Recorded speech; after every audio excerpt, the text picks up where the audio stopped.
Hello student, आज आप सभी लोग क्लास 12 केमिस्ट्री का चैप्टर 10 पढ़ेंगे जो कि है हैलोजन व्युत्पन्न।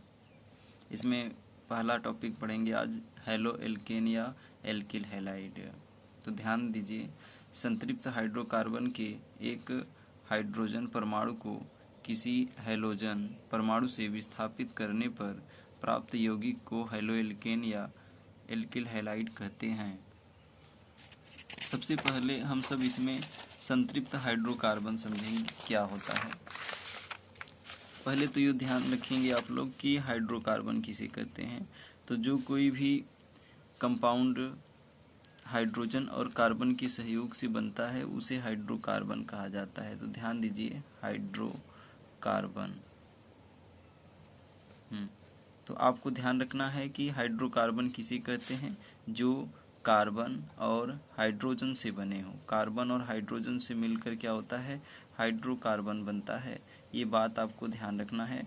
और हाइड्रोकार्बन जो होते हैं वो दो प्रकार के होते हैं, जिनमें फर्स्ट आप ध्यान रखेंगे कि संतृप्त होता है और दूसरा होता है असंतृप्त।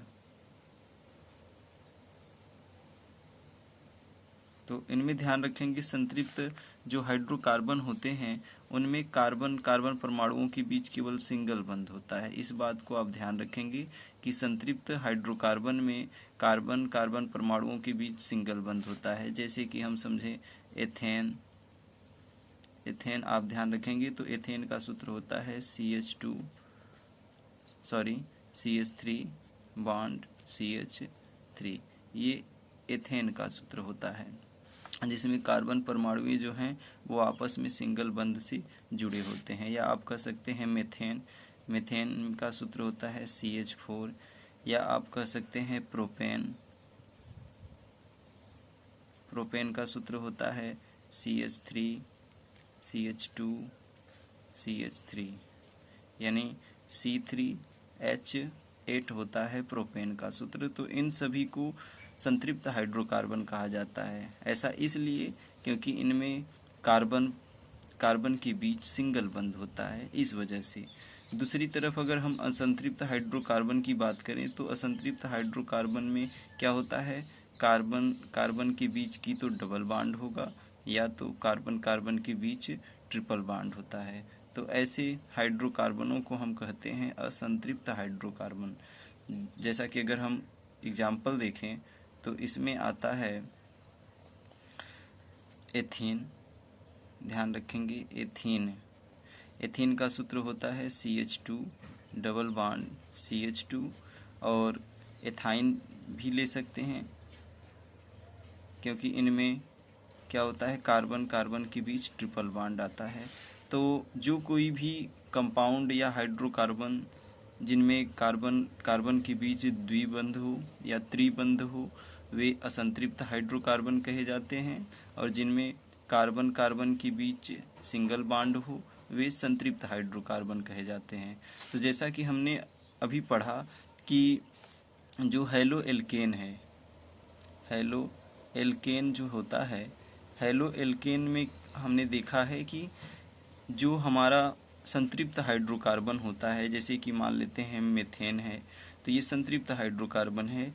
तो इस संतृप्त हाइड्रोकार्बन में से क्या होता है कि हैलोजन परमाणुएं जो होती हैं वे इस संतृप्त हाइड्रोकार्बन में से एक हाइड्रोजन परमाणु को विस्थापित कर के जो भी कंपाउंड बनाती हैं, जो भी यौगिक बनाती हैं, उसे हम हैलो एल्केन कहते हैं। इस बात को ध्यान रखना है कि संतृप्त हाइड्रोकार्बन जैसे कि CH4 यानी मीथेन है, अगर इसमें से एक हाइड्रोजन परमाणु को रिप्लेस कर उसके स्थान पर किसी हैलोजन परमाणु को जोड़ दिया जाए, जैसा कि देख ही रहे हैं CH4 है तो इसे हम कर रहे हैं CH3 और Cl लिख दे रहे हैं। तो यहाँ पर क्या हुआ है कि क्लोरीन परमाणु हाइड्रोजन परमाणु को रिप्लेस कर उसका स्थान ले लेती है। तो इस तरह जो प्राप्त हमारा यौगिक होगा वो कहा जाएगा एल्किल हैलाइड। एल्किल हैलाइड, या आप इन्हें हैलो एल्केन कह सकते हैं। हैलो एल्केन कहेंगे आप। इस बात को ध्यान रखेंगे। तो वही चीज़ कहा गया है, जो कोई भी संतृप्त हाइड्रोकार्बन में क्या होता है, हैलोजन परमाणु के द्वारा अगर संतृप्त हाइड्रोकार्बन में से हाइड्रोजन को रिप्लेस करने के बाद जो भी नया यौगिक हमें प्राप्त होता है उसी को हम हैलो एल्केन या एल्किल हैलाइड कहते हैं। अब इसमें थोड़ा सा हमें ध्यान रखना है कि जो इसका जनरल फार्मूला होता है हैलो एल्केन का सामान्य सूत्र है वो है CnH2n+1 और X का मतलब आपको समझ लेना है कि X यानी हैलोजन को रिप्रेजेंट करता है, तो इसकी जगह हम फ्लोरीन, क्लोरीन, ब्रोमीन या आयोडीन इनको रख सकते हैं। तो उदाहरण के तौर पे अगर लिखा जाए तो यहाँ पर ध्यान रखना है कि जैसे CH3Cl है, CH3CH2Cl है, CH3CH2CH2Cl है, तो ये सभी क्या हैं, हैलो एल्केन है या एल्किल हैलाइड हैं। आपको इस फार्मूले में हमेशा ध्यान रखना है कि यहाँ पर जो N है वो नंबर ऑफ कार्बन होता है। आपको ध्यान रखना है इसमें कि इसका जनरल फार्मूला है CnH2n+1 और X है। तो ये जनरल फार्मूला है एल्किल हैलाइड का। तो यहाँ पे N बराबर होता है नंबर ऑफ कार्बन, इस बात को ध्यान रखना है। N का मतलब होता है नंबर ऑफ कार्बन यानी कार्बन की संख्या। अगर हम यहाँ पर क्या करें कि कार्बन को या N बराबर अगर 1 मान लेते हैं तो इस फार्मूले के तहत हमारा क्या मिलता है, CH2 × 1 + 1 और X है।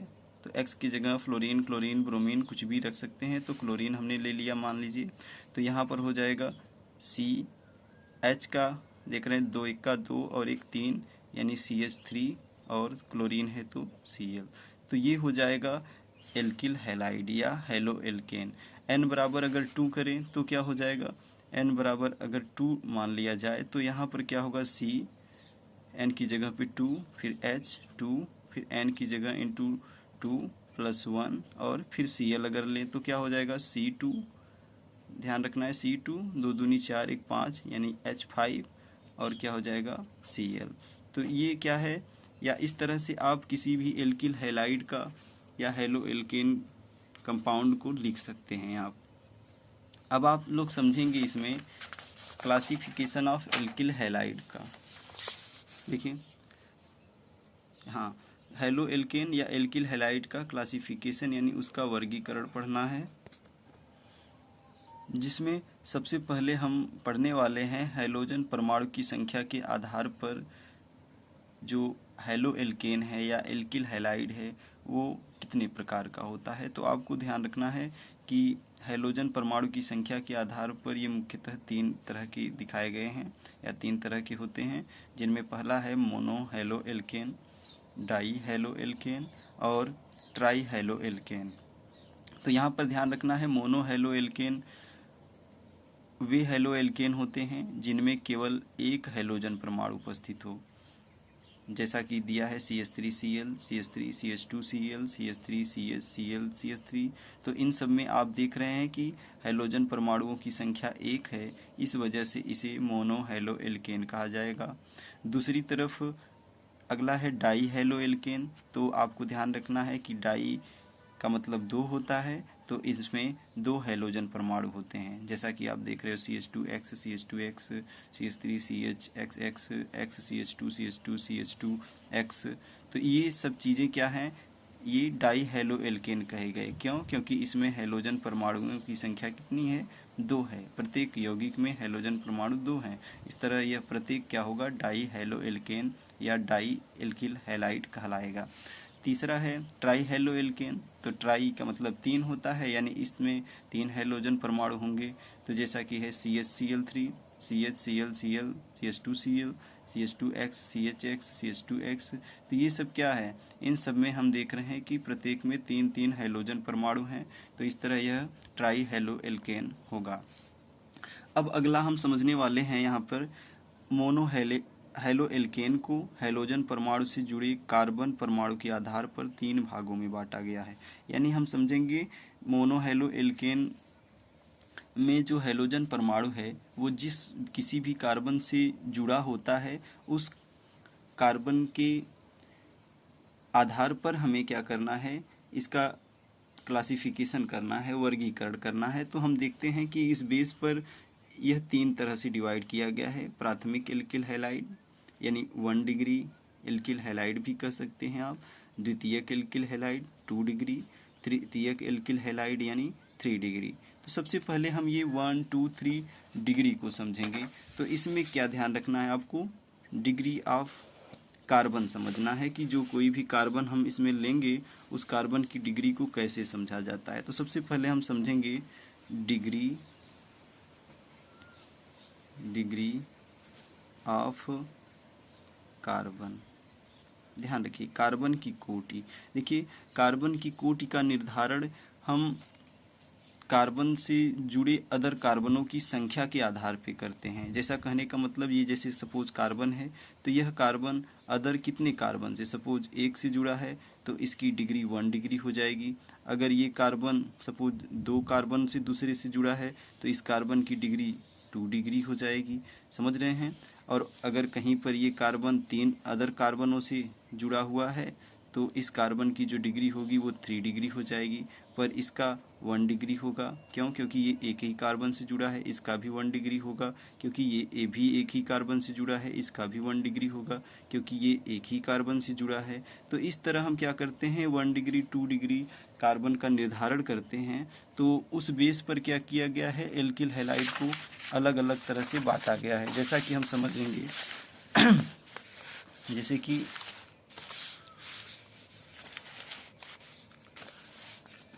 ध्यान देना है आप सबको कि लिखा गया है CH3, फिर क्या है CH2 और Cl, इस तरह से दिया हुआ है। तो आपको यहाँ पर समझना है कि इसे हम 1 डिग्री कहेंगे, 2 डिग्री कहेंगे कि 3 डिग्री करेंगे। तो इसमें हमें यह ध्यान रखना होगा कि हैलोजन परमाणु जिस कार्बन से जुड़ा है वह कार्बन परमाणु अदर केवल एक ही कार्बन से जुड़ा हुआ है। जैसा कि आप देख रहे हैं ये कार्बन एक ही कार्बन से जुड़ा हुआ है, इस वजह से इस कार्बन की जो कोटि होगी वो 1 डिग्री होगा। और इस तरह के एल्किल हैलाइड को हम 1 डिग्री एल्किल हैलाइड कहेंगे। इसे 1 डिग्री एल्किल हैलाइड कहा जाएगा। अगर हम क्या करें, दूसरा ले रहे हैं CH3 है, सपोज यहाँ CH है, ये Cl है, यहाँ CH3 लगा हुआ है। तो इस तरह ये हैलोजन परमाणु जिस कार्बन से जुड़ा होता है वह कार्बन अदर 2 कार्बन परमाणुओं से जुड़ा है। तो देख रहे हैं आप, एक कार्बन इस तरफ है और एक कार्बन इस तरफ है। तो इस कार्बन की जो कोटि होगी वो 2 डिग्री होगी। और इस तरह से इस हैलाइड को हम 2 डिग्री एल्किल हैलाइड कहेंगे। इसे 2 डिग्री एल्किल हैलाइड कहा जाएगा। और अगला हम देखते हैं कि अगर कहीं इस तरह से लिखा है कार्बन से एक हैलोजन जुड़ा है, इधर भी CH3 है और इधर भी है और इस तरफ देख रहे हैं आप। तो इस तरह से ये हैलोजन जिस कार्बन से जुड़ा है ये कार्बन 3 अदर कार्बनों से जुड़ा है। तो इस कार्बन की जो कोटि होगी वो 3 डिग्री होगी। तो इस तरह से इसे हम 3 डिग्री एल्किल हैलाइड कहेंगे या 3 डिग्री या तृतीयक मोनो हैलो एल्केन कह सकते हैं। 3 डिग्री एल्किल हैलाइड कहिए आप, चाहे तृतीयक मोनो हैलो एल्केन कह सकते हैं। मोनो इसलिए क्योंकि एक ही हैलोजन जुड़ा होता है, तृतीयक इसलिए क्योंकि वो तृतीयक कार्बन 3 डिग्री कार्बन से जुड़ा होता है, इसलिए हम इनका नामकरण इस प्रकार से कर देते हैं या इस तरह का एल्किल हैलाइड में विभाजित कर देते हैं। अब हम सभी लोग दूसरे उदाहरणों को भी समझने वाले हैं। जैसा कि देखिए इसमें लिखा गया है कि प्राथमिक एल्किल हैलाइड यानी 1 डिग्री, जिसमें हैलोजन परमाणु 1 डिग्री कार्बन परमाणु से जुड़ा होता है। जैसा कि आप देख रहे हैं इसमें ये इस कार्बन की डिग्री 1 है, इसलिए इसे प्राथमिक एल्किल हैलाइड कहेंगे। इसमें भी हैलोजन जिस कार्बन से जुड़ा है ये कार्बन अदर एक ही से जुड़ा है, इसलिए इसे भी 1 डिग्री कह सकते हैं। और इसे भी 1 डिग्री ही कहा जाएगा क्योंकि यह कार्बन सिर्फ इसी कार्बन से जुड़ा है, इस वजह से इसकी कार्बन की कोटि जो है 1 डिग्री है, इसलिए एल्किल ये प्राथमिक एल्किल हैलाइड होगा।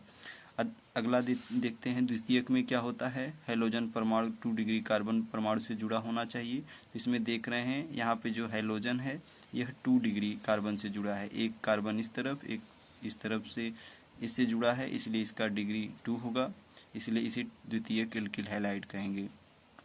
आगे हम देखते हैं तो इसका भी 2 ही डिग्री होगा, क्योंकि ये एक इस कार्बन से और एक इस कार्बन से कंबाइंड है। थर्ड हम देखते हैं तो तृतीयक एल्किल हैलाइड में क्या होता है कि इसमें हेलोजन परमाणु 3 डिग्री कार्बन परमाणु से जुड़ा होगा, जिसमें हम देखते हैं कि ये कार्बन 1 2 3 अदर कार्बनों से जुड़ा है और इसी से हेलोजन जुड़ा है, तो इसलिए इसे तृतीयक एल्किल हैलाइड कहा जाएगा। यहाँ पर भी देखते हैं कि हेलोजन जिस कार्बन से जुड़ा है वह कार्बन भी 1 2 और 3 अदर कार्बनों से जुड़ा हुआ है, इसलिए इसकी भी कार्बन की कोटि जो है 3 डिग्री है, इसलिए इसे तृतीयक एल्किल हैलाइड कहेंगे। अब अगला हम इसका वर्गीकरण पढ़ेंगे, जिसमें है थर्ड हमारा एलिलिक हैलाइड। एलिलिक हैलाइड किसे कहते हैं, तो ध्यान रखना है इसमें जो हैलोजन परमाणु हैं वो sp3 संकरित कार्बन परमाणु से जुड़ा होता है। इस बात को ध्यान रखना है, संकरण आप जानते हैं sp3 संकरित कार्बन परमाणु से जुड़ा होगा, तथा जो sp3 संकरित कार्बन परमाणु है वह sp2 संकरित कार्बन परमाणु से जुड़ा होता है। अगर इसे हम समझें तो यहाँ पर हमें ध्यान रखना है कि जैसे ये है CH2 डबल बॉन्ड CH फिर CH2X है, तो यहाँ पर हम जैसा कि सबसे पहले आप थोड़ा सा समझ लेंगे कि इनका संकरण कैसे आप निकालोगे कि किन कार्बन का कौन सा संकरण होगा, तो इसे देखते हैं। तो सबसे पहले हम इसमें समझने वाले हैं हाइब्रिडाइजेशन। ध्यान रखिएगा संकरण को अंग्रेजी में हाइब्रिडाइजेशन कहा जाता है, और इसे हम किस प्रकार से इनमें समझ पाएंगे इसमें। तो ध्यान रखना है कि जो हाइब्रिडाइजेशन बराबर एक फार्मूला होता है जिसे हम मान सकते हैं नंबर ऑफ सिग्मा बॉन्ड जो होता है प्लस आप कह सकते हो नंबर ऑफ लोन पेयर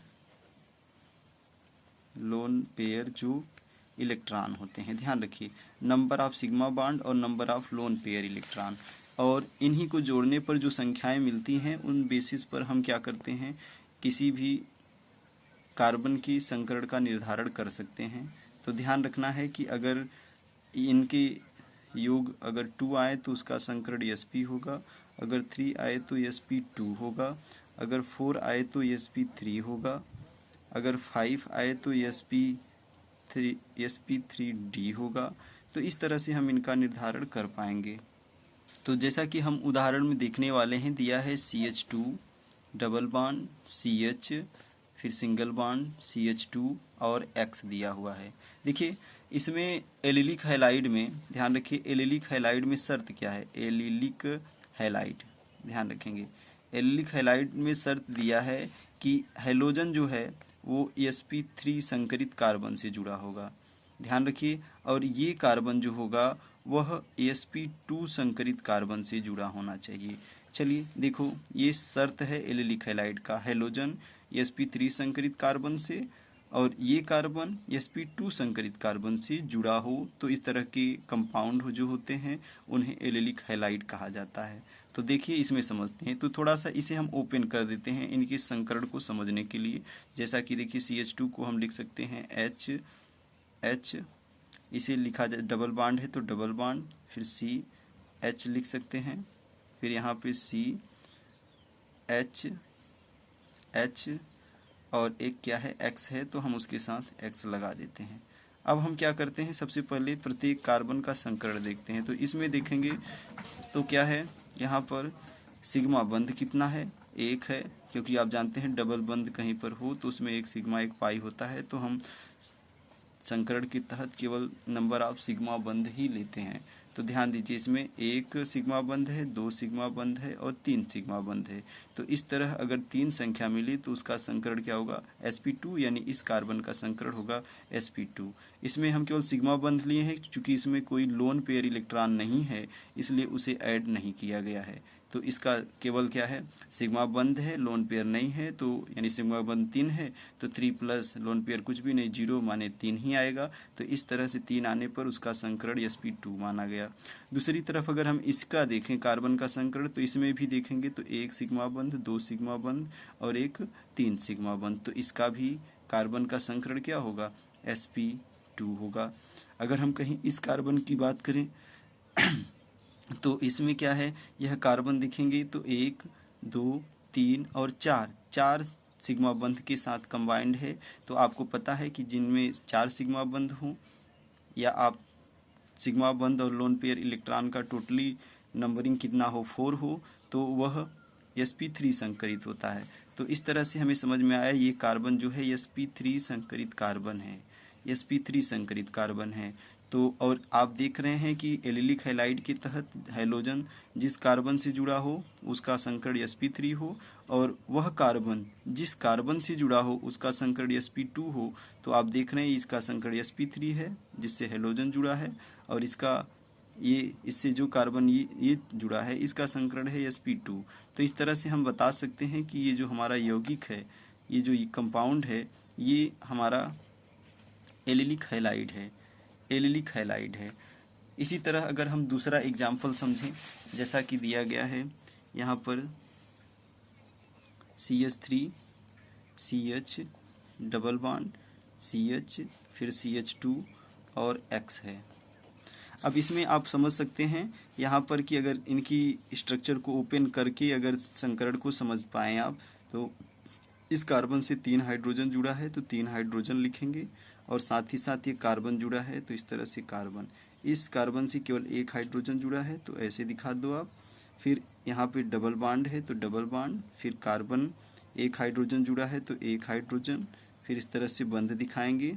फिर CH2 है तो C लिखेंगे, 2 हाइड्रोजन, 1 हाइड्रोजन यहाँ पे, 1 यहाँ पे, और 1 हैलोजन जुड़ा है तो इस तरह से लिख देंगे। अब संकरण निकालेंगे तो देखेंगे 1 2 3 4 आ रहा है तो इसका sp3 होगा। इसमें देखें तो 1 2 3 आएगा क्योंकि पाई बंध नहीं लेते तो इसका संकरण sp2 हो जाएगा। इसमें देखें तो 1 2 3 आ रहा है तो इसका संकरण sp2 होगा, और इसमें देखें तो 1 2 3 4 आ रहा है यानी इसका संकरण sp3 होगा।